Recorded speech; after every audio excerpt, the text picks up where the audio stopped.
In Peru, the defense of President Pedro Castillo filed a petition for a writ of habeas corpus to stop another possible raid on the government palace.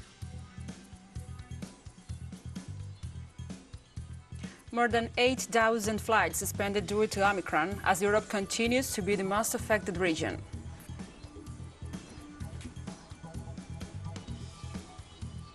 Israeli Prime Minister approves a plan to double the number of illegal settlements in the Golan Heights, a territory belonging to the Syrians.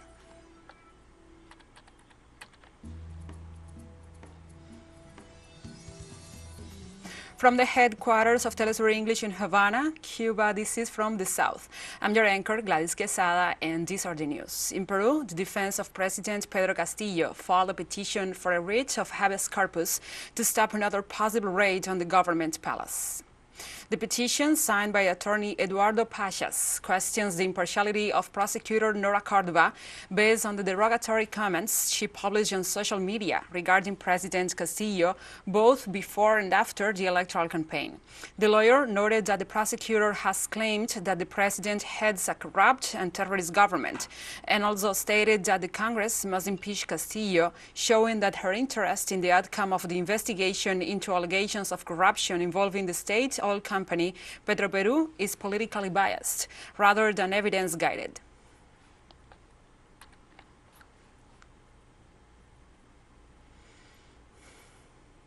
Now we move on to other topics. Venezuela's President Nicolás Maduro Moros expressed solidarity with the Palestinian people and called on Arab and Muslim governments to support the defense of the Palestinian state.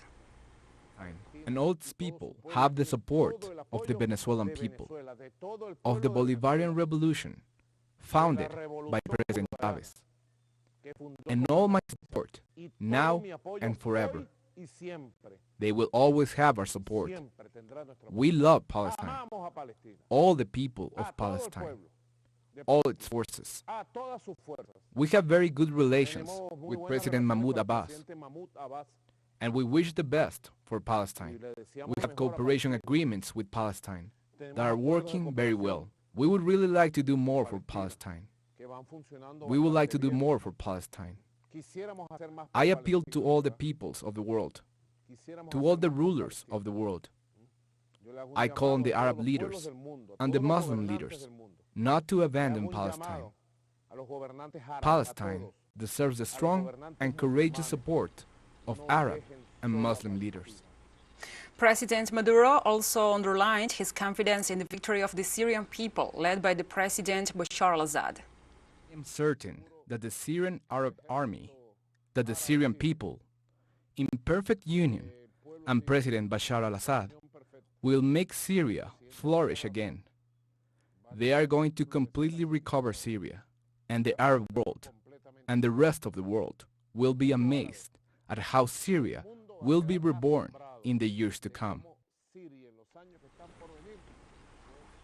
Now we move on to other topics. In Mexico, the relatives of the 43 missing student teachers of Ayotzinapa marched to the Basilica of Our Lady of Guadalupe in the capital to honor their memory.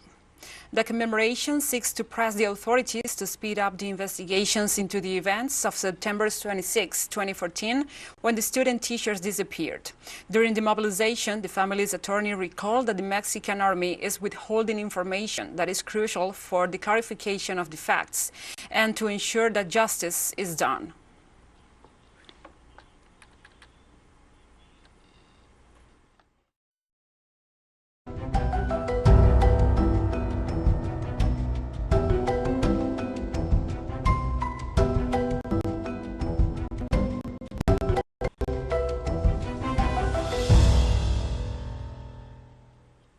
Now we address other topics. The death toll from one of the most destructive typhoons to hit the Philippines in recent years rose to 388 on Monday.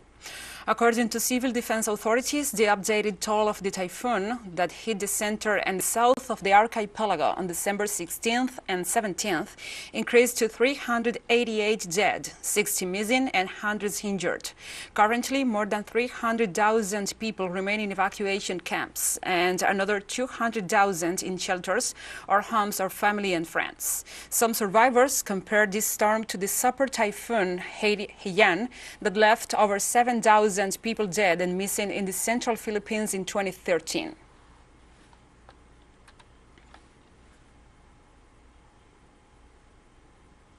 More than 11,000 people have been displaced in the Brazilian state of Bahia due to flooding, while the death toll has risen to 18.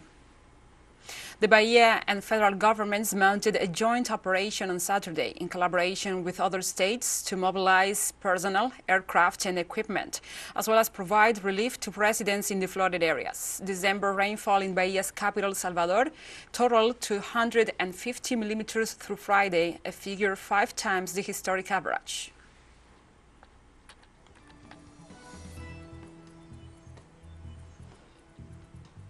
We'll be right back after this very short break, so don't go away.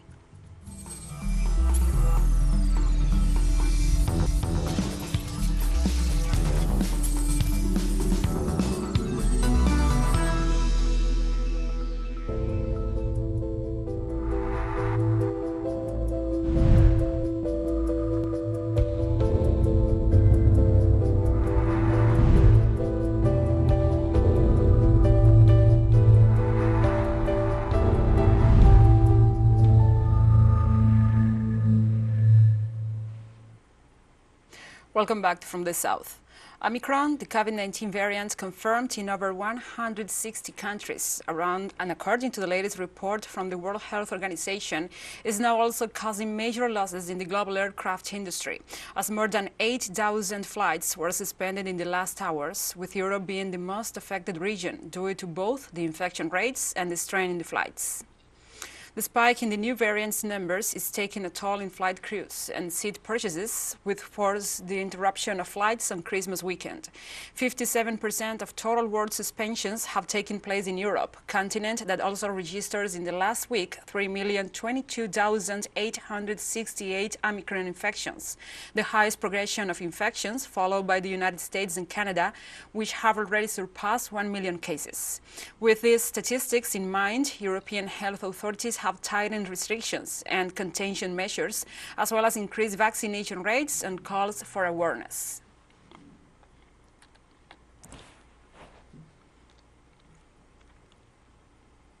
Iranian customs authorities reported the closure of the nation's land borders due to the spread of the Omicron variant of COVID-19. The National COVID-19 Task Force and the Ministry of the Interior decided to ban foreign nationals from entering the country through its land borders for 2 weeks as a preventive measure to avoid further infections, with the exception of travelers holding student, medical and work visas and residence permits. The Ministry of Health confirmed the detection of the first case of infection with the Omicron variant on December 19th.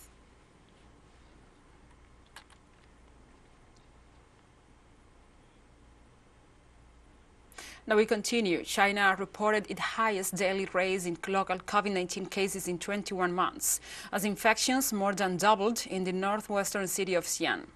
The city of 13 million, which has been put under a lockdown, detected 155 domestically transmitted cases, with confirmed symptoms for Saturday, up from 75 a day earlier, official data showed. That drove the national daily count to 158, the highest since the nationwide outbreak was contained in early 2020. The numbers are still tiny compared to just about any other country in the world, but as always, the Chinese authorities have imposed strict measures that have been behind the huge nation's major success in controlling the spread of the virus and also protecting the public health.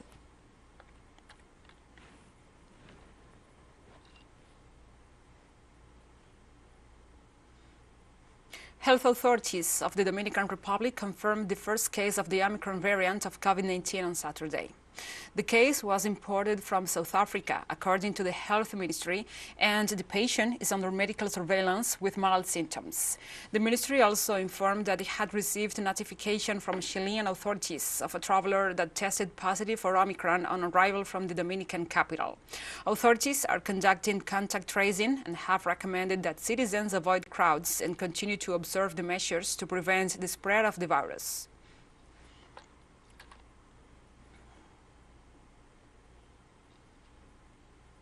As tensions escalate between the West and Russia, the NATO Secretary General called for a NATO-Russia Council meeting on January 12th. Moscow has warned that NATO's expansion into Ukraine and other former Soviet republics is a matter of life and death for Russia. Despite Western claims echoed in the mass media, Russia is not planning an invasion of Ukraine and has in fact withdrawn up to 10,000 troops from the border area. President Vladimir Putin announced earlier this week the expectation for talks with the US and NATO to begin in January, after Moscow presented a proposal for a new security deal. Meanwhile, the military encirclement of Russia by NATO and the United States attacks in Moscow continue.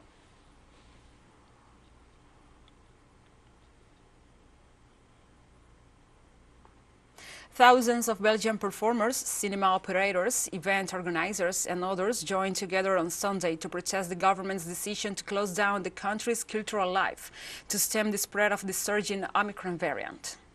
The crowd demonstrated peacefully despite the pouring rain, while cinemas in the capital also remained open despite being ordered to close alongside theaters and other cultural venues. After almost 2 years of forced closures and limited openings, the culture sector had hoped its efforts, including special air quality meters in halls, separated seats and limited visitor capacities, will allow it to escape the brunt of the virus restrictions. The Belgian measures come despite a steady decline in COVID-19 hospital admissions in recent weeks. The government said the fast transmission of the COVID variant, the Omicron, made it necessary to take preventive measures. It's very important. It always helps. It is an economic activity, but we need it also for our mental health. It is the only way for people to live experiences, to tell stories. It is of a paramount importance for us to be open in these complicated and complex times. Now we move on to other topics. The bodies of 16 Kurdish asylum seekers were repatriated to the Iraqi city of Erbil on Sunday after they drowned as they attempted to cross the English Channel in November.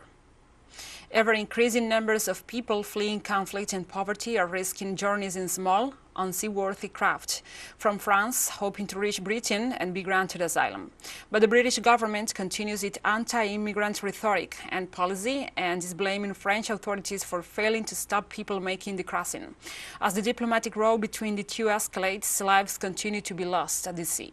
The November 24th tragedy, in which 27 people died, was the deadliest on record. French investigators are still probing the incident amid reports the victims had tried phoning both French and British emergency services. The victims included 7 women, a 16-year-old and 7-year-old child. According to figures, this year, the crossings have tripled compared to 2020, with a large number of those making the dangerous journey coming from Iraq's Kurdish region. Young people have a lot of ambition, the ambition to work and to have a life. They want to establish a happy life. He was 30 years old, hoping to find an opportunity for a decent life. Here there is no life, and life is not measured by money, a house or a car. Here there is no life worthy for human beings, i.e. freedom of speech, friends, relatives, neighbors and other things. The economic situation is bad, so one is forced to leave the country. Chagall last called us at 2:42 a.m. English time, and his last message was, "We just arrived and crossed the French border, reaching the English shore." And we have more stories coming up after this final short break, so stay with us.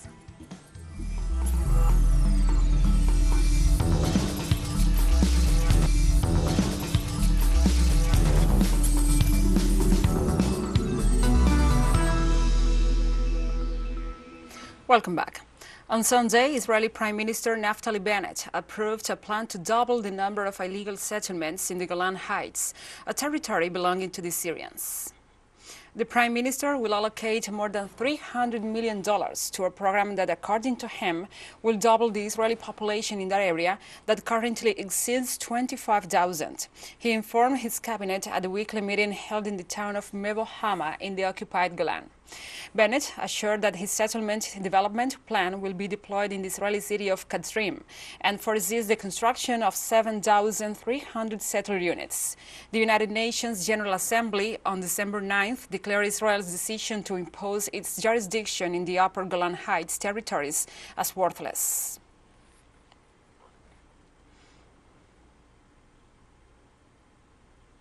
The government of Burkina Faso decreed 2 days of mourning on Sunday after suspected militants killed at least 41 members of a government-backed civilian militia in the country's northern Lorum province.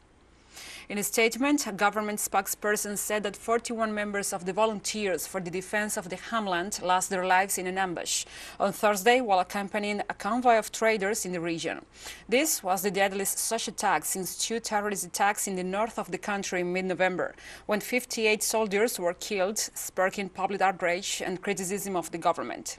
Attacks against civilians and military personnel are becoming more frequent, especially in the north and east of the country.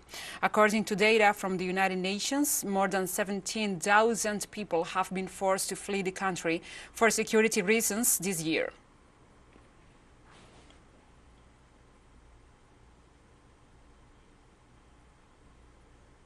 Desmond Tutu, South Africa's Nobel Peace Prize-winning anti-apartheid fighter, has died at the age of 90. In a statement confirming his death this Sunday, South African President Cyril Ramaphosa expressed his condolences to Tutu's family and friends, describing him as a patriot without equal. Politicians, religious figures and activists from around the world have paid tribute to the Archbishop, cleric, social activist and hero of South Africa's struggle against white minority rule. Tutu was the first black bishop of Johannesburg and later Archbishop of Cape Town, and used his position to voice calls for justice, working tirelessly throughout his life. He passed away peacefully at care home in Cape Town. He named wrong wherever he saw it and by whomever it was committed. He challenged the systems that demeaned humanity. He could unleash a righteous anger on those, especially the powerful, who inflicted suffering upon those the Bible calls the least of these, my brothers and sisters. And when the perpetrators of evil experienced a true change of heart, he followed the example of his Lord and was willing to forgive. From my family, we going to the same church that he used to go to. So it's a very, very sad thing, and it's very sad news for all of us and for the South Africa as a whole. Where are we going? Because he was one of those people that held us together, that gave us a sense of humanity. So obviously there's a sense of sadness as well, but more questions. Also happy for him because he's hopefully in a place of peace now. The late Desmond Tutu was known for his relentless struggle against injustices, both in his home country and beyond. Let's listen to some of his statements. Unfair, unjust, inequitable, or immoral. To counter violence, the violence of apartheid, the violence of forced population removals, the violence of matchbox houses, of an education for serfdom, of inadequate transport, of cheap labor, of bannings, of detention without trial. We know we shall overcome evil. And like this, we have come to the end of this news brief. But remember, you can find this and many other stories on our website at telesurenglish.net. And also, if you feel so inclined, please join us on social media for all the latest news. We are on Facebook, Twitter, Instagram, and Telegram. For TeleSUR English, I'm Gladys Quesada. Thank you for watching.